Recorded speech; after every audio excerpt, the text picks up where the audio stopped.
thank you for rejoining us for this podcast following the highly acclaimed panel at the excellent conference. Can I start by just asking everybody to reintroduce themselves? If I go around the screen, starting with you, Emma. Good morning. Hi, Jenny. Emma Bartlett. I'm one of the partners here at Barry. I actually didn't have the honour of being on the original panel, but I've just joined today because I was just really interested in the topics that you're going to be talking about today. So thank you for having me. Thank you. Matt. Hi, I'm Matt Nixon. I'm a partner at a firm called Stork & May. We're executive coaches. We work with CEOs and we work with senior people often on issues that include career transition and therefore reputation. So we know a bit about the senior jobs market, and we know quite a lot about some of the challenges people face individually, depending on what's happened to them before they're on the move. Thank you. Jason. Hi, I'm Jason Nissy. I'm an independent PR consultant. I've been running my own firm for 8 years. Before that, I was a partner at a couple of major PR firms, and before that, I was at Barclays, and before that, I was a journalist for 20 years. And one of my proudest moments as a PR person was helping launch the 10,000 Interns program. Hi, I'm Katrina Cheverton. I run an exec search firm called Savannah Group. We place senior people in big roles in the UK and globally, and I'm very interested in making sure that those placements are as diverse and well thought through as possible. So the first question for discussion is, are there still hidden circles of power in today's professional landscape? And if so, what controls access to those hidden circles? Start with you, Jason.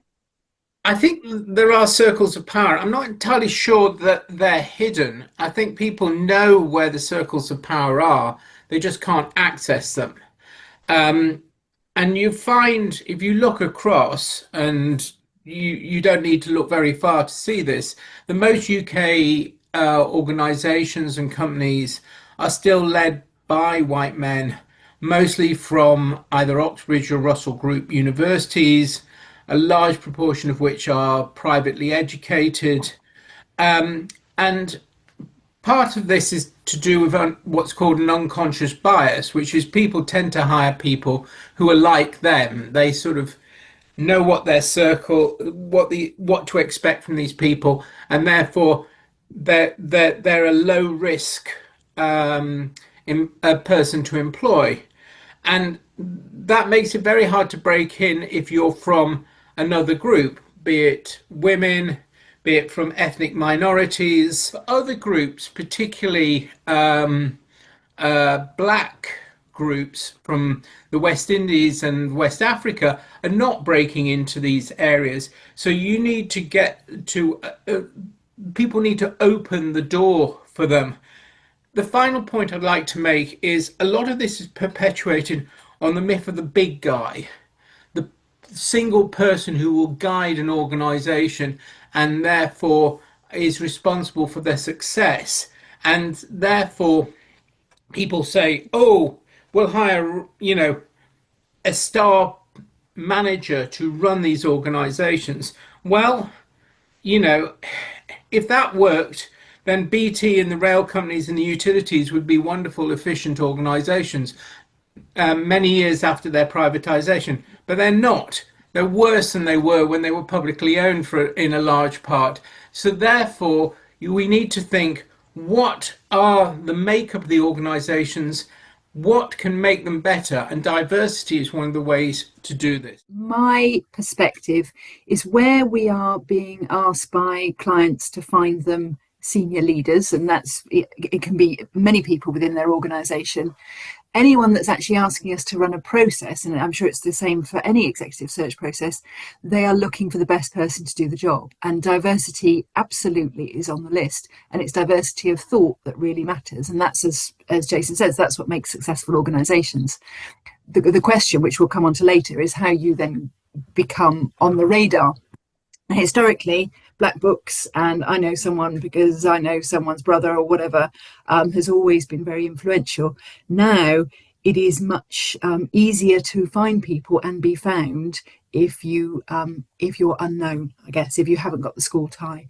And that is the bit that I think we'll have to work much harder at. So yes, there are hidden circles of power. Are they as influential as they were in appointing the most senior people in our big companies? I think absolutely less so. There's a long way to go, but it is less influential. You say it's easier now to, in some senses it's easier, but we have to work harder. Yes, I think it's more transparent. I think Right. the acceptance that says, well, here's the person who looks just like me, they're going to do the job, that's not acceptable. So, but actually, as an individual who wants to be known and be seen, you have to work pretty hard to be found. But actually, if you are found, then you're going to stand a fair chance. And I think that's the key, is actually chances are becoming fairer rather than just a sort of shoehorn in because of who you are or what you are.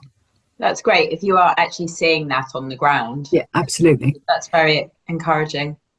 Matt, what's been your experience? Very interesting question, because I think it's quite domain dependent. I would say what these circles of power are. So you could talk about the whole of the British establishment, if you like, which is quite a complicated beast and has lots of parts. You could talk about top of business. You could talk about the top of the public sector, and you get slightly different answers depending where you swiveled your gaze. What I do absolutely agree on is Jason's point. I think people are inherently conservative towards people they believe are going to be competent, and they often conflate competence with people who are folks they already know or they know all about that area. So, for example, if you take, say, the rail industry, they tend to hire people who know a lot about the rail industry, which means they hire people who've come up through the rail industry. So most of the people at the top are male engineers, usually white, who've come up through, and you can trace it all that. They probably had, apprenticeships with BR or being sponsored BR graduates all the way through. And so we shouldn't be terribly shocked if after 30 plus years, when they're sort of really at the level to be at the top of that industry, lack of diversity in that input pool hasn't come through. And you see that a lot. So as a private equity as well, it's extremely interested in track record. Have you done it before? Industry understanding. And there are other places where people can perhaps make slightly more eye-catching appointments and take more of a risk, or because I think, as you said, I don't see explicit bias, we'll never hire a black person, we'll never hire a woman. People are very keen to just get folks who, the stakes are high for the people who are making the appointments, and they want to get it right. But you do see some really clever appointments, like Sharon White going into Ofcom, for example, and they need to be perhaps more people prepared to make those brave decisions on appointment bodies.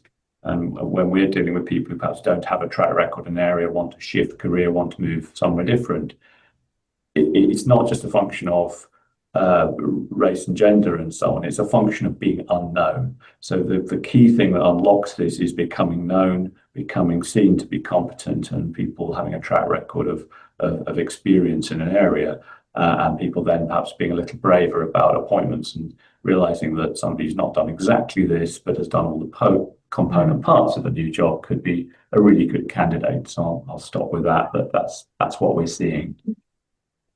Thank you.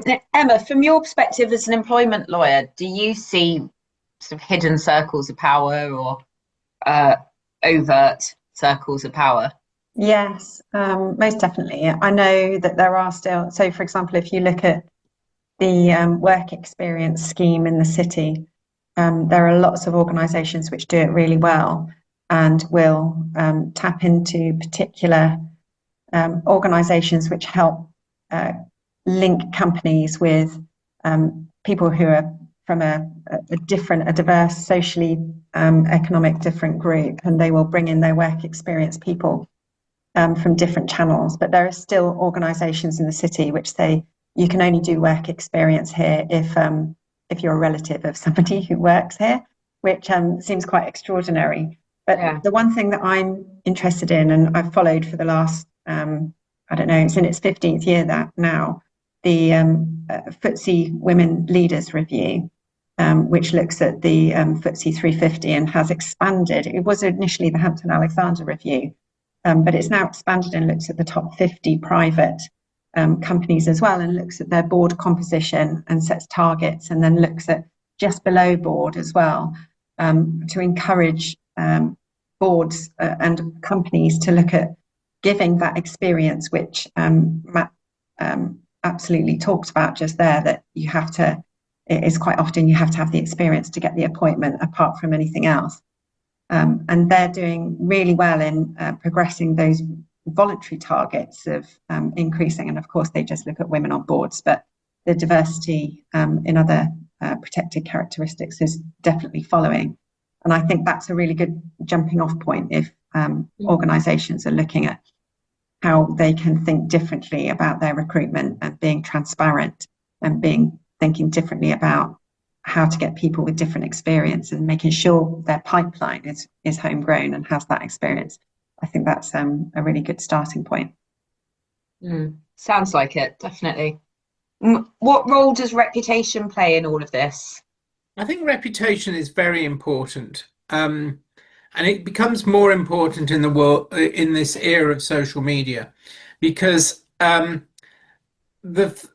sure I'm not the only person that as soon as anybody says, "Oh, you need to speak to Bert or Susan or whoever," I immediately go and look them up on LinkedIn and do a Google search on them to see whether there's anything that comes up. And obviously people put their best foot forward on their LinkedIn profile to the point of, it's a bit like sort of telling mummy what you did at school on some of these profiles. But people get advice and help to try and polish their reputation.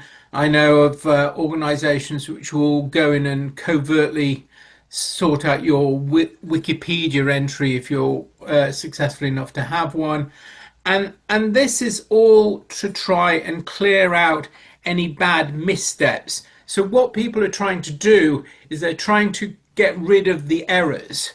They're like a football team who are very well set up in defence, like Manchester City were until the 93rd minute yesterday. And they are trying to avoid letting anything through the back door. And what a lot of CEOs or senior leaders sort of forget about is the positivity. Now, what people quite like to see now is something that's going to make somebody stand out and make them think, oh, that's something that's very good about this person.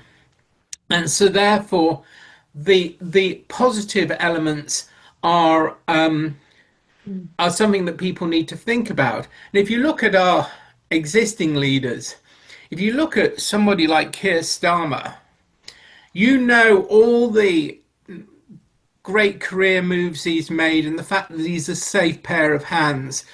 But you don't know a lot about the personality of the guy. You know that he might play football and his dad was a toolmaker, his mum was a nurse.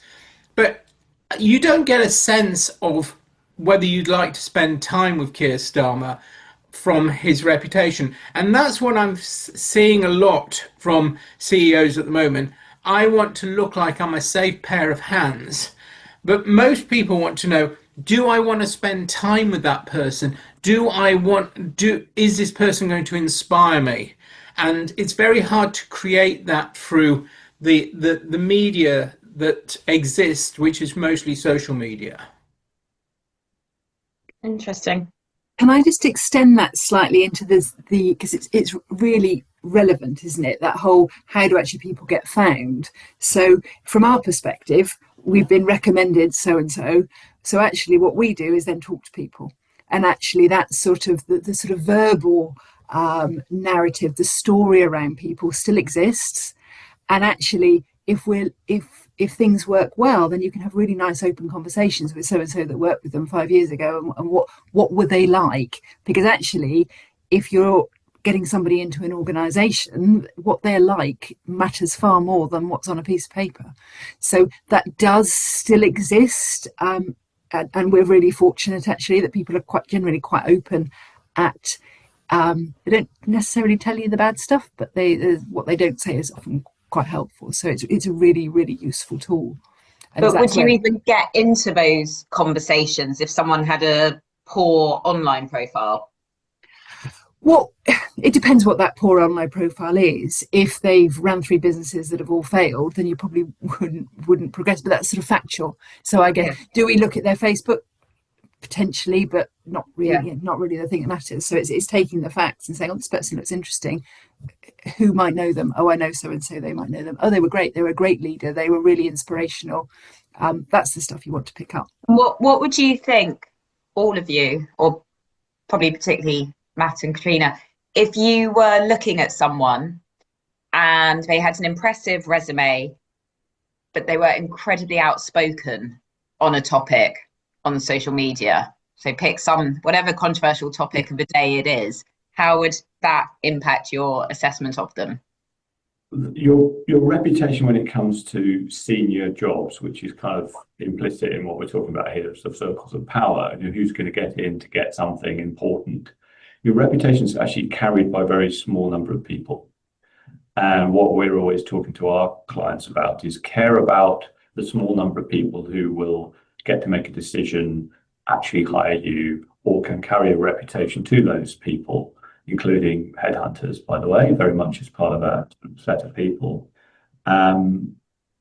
Much more than you care about what Joe Public thinks, almost to the extent of ignoring a lot of ill-informed press or stuff that feels quite hurtful that they often want to react to because they've got their family saying to them, how can you possibly let them get away with this false story? That's not what happened. You're being traduced. Whereas sometimes you just have to kind of ignore that stuff or leave it a bit for now while the storm goes on and concentrate on the truth of the matter and people who know.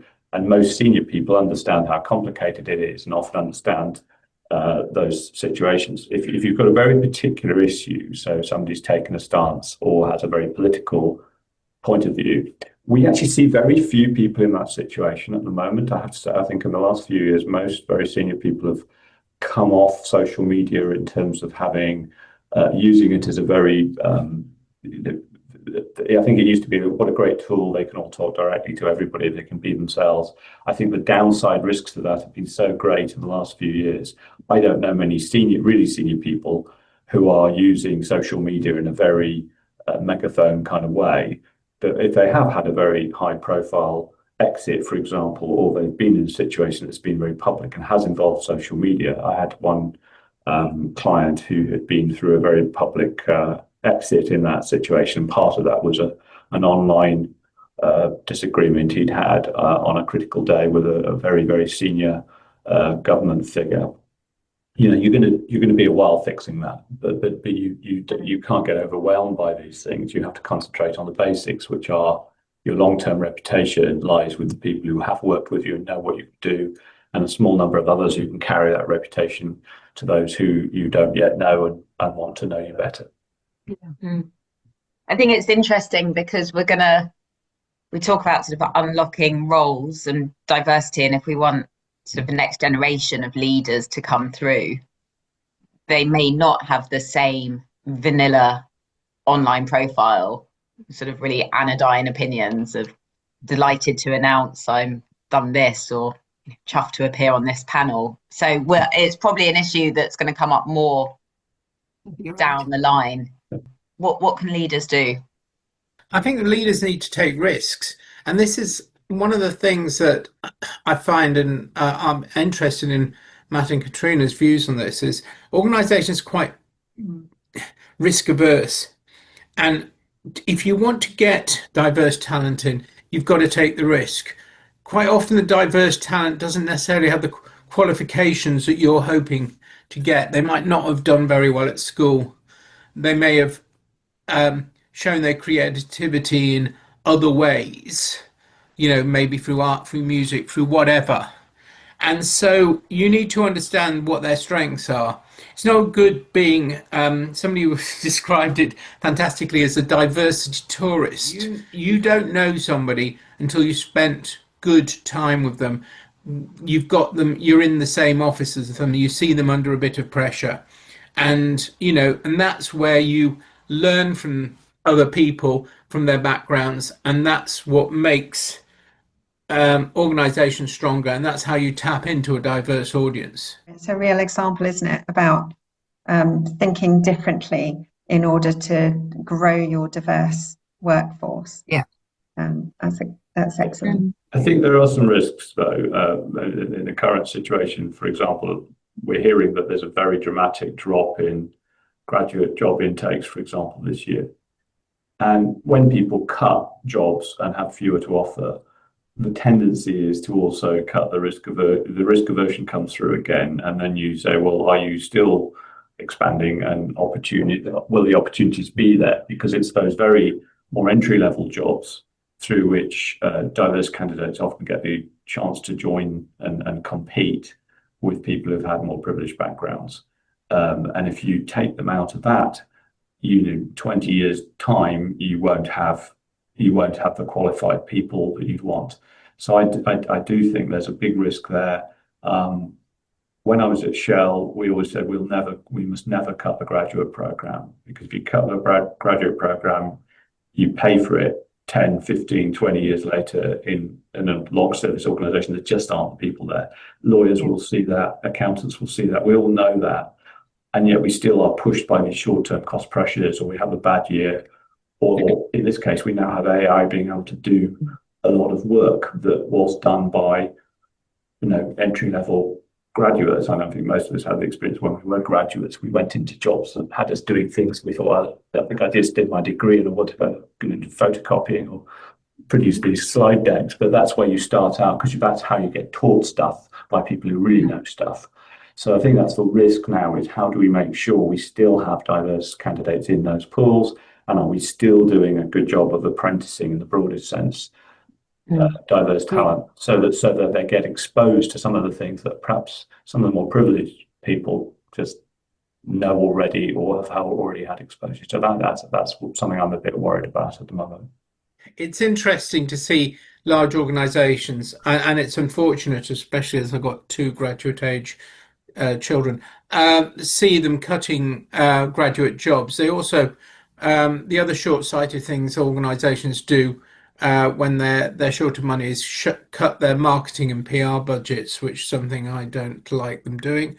But one thing, the thing that this is where I come to big up my work with 10,000 interns.